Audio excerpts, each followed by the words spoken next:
Sziasztok! Sok szeretettel köszöntelek benneteket. A mai videóban szeretném bemutatni a nyulállományomat, hogy is állok én.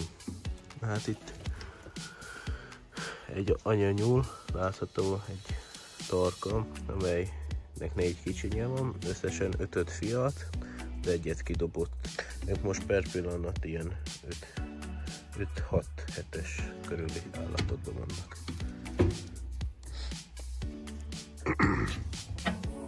Itt látható egy fekete anyuka, ez egy keverék anya, burgundi vörös és kaliforniai keverék, és ott látható bent a kicsinyei, pannonfehérre fárasztottam be, és 11-et fialt le most legutóbb, és szépen neveli őket. Itt látható egy parasztanyám, ő már 2 éves, de most legutóbb csak 2 fialt le, ott van az egyik, itt pedig a másik, csak ki ne essél. Már 2 éves, már nem sokára levágásra fog kerülni.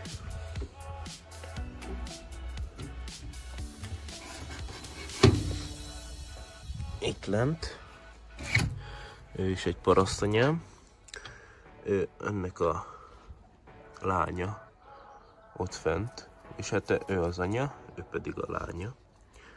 Ő már körülbelül 7 vagy 8 hónapos körül van, már egyszer fialt, most nem sokára kell neki fialni megint.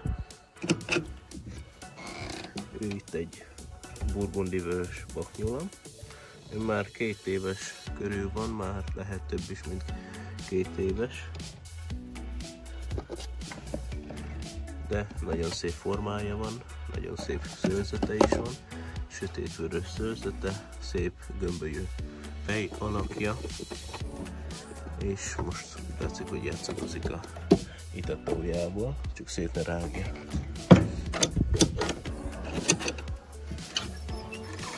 Pedig megint 2 vörös, burgundi vörös baknyúl, még ők eladásra fognak menni. Ők a fiai ennek a baknyúlnak, az anyjuk pedig belül van, majd őt is mindjárt megmutatom. Ők körülbelül ilyen 4 hónap körül vannak.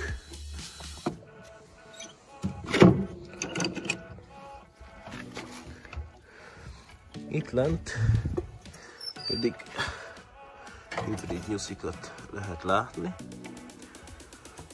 amelyek már ilyen több mint 2 hónaposak, 2,5 hónap körül vannak ők is. Azért hibridek, mert anyjuk fajtiszta burgundi vörös, az apjuk pedig fajtiszta pannonfehér, és ilyen fekete, hamos fekete nyulak jöttek a világra. 7-en voltak, de az anyjuk 2 kidobott.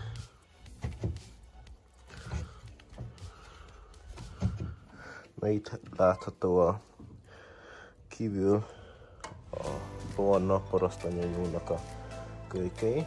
Ugye ezeknek az apjuk fajtiszta pannonfehér, és a kint, ugye, amit láttunk parasztanyát, az pedig az anyjuk, az hát a parasztnyú.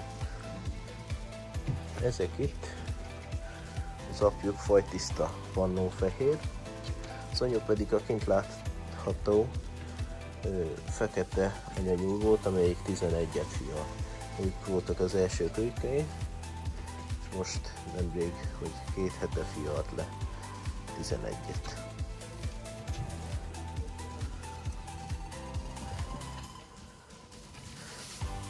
Itt vannak a burgundi vörösök.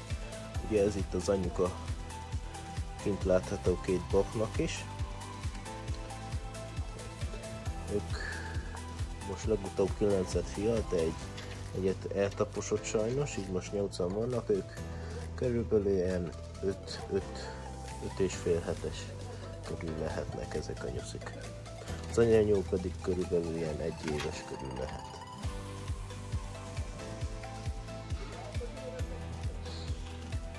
Na itt vannak a szép is pannonfehérkék. Ezt a nyulat a Beregszászi nyúltenyésztőtől hoztam, és nagyon szépen lefia a tizet, sajnos egy elpusztult, de 9-et nagyon szépen neveli, már ezek több mint 2 hetesek, már pár nap múlva 3 hetesek lesznek, nagyon szép formájuk van. Körülbelül 4 hetes, 1 hónapos korukra már el kell érjék az 1 kilót.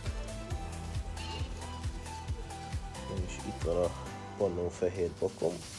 Ő egy körülbelül 10-11 hónapos baknyúl. Ugye ővele pároztattam a fekete nyulat és a parasztnyulat is, meg a pannonfeheret is, meg egy másik burgundi vörös nyulat, meg természetesen a tarka nyulat is vele pároztattam. Egy nagyon jó bak, őt is a Beregszászi nyúltenyésztőtől vettem, vásároltam. Ők pedig a kint látható 2 burgundi vörös baknak a testvérei, lánytestvérei. Itt is elbújt egy. Hát na, ők se valami szép állapotban vannak, az a helyzet, hogy elég kevés hely van. Sokáig együtt voltak és tépázták egymást, de ők is eladásra fognak kerülni. Csak még tartani kell őket, hogy megszépüljenek. Na hát, igazából ennyi lett volna ez a mai bejelentkezés. Szerettem volna bemutatni az állományomat, hogy is állok. Köszönöm, ha megnéztétek a videót. Ha szeretnétek még ilyen tartalmakat, akkor tudjátok jelezni egy like gombbal, és tudjátok jelezni úgyis, ha feliratkoztok. Sziasztok!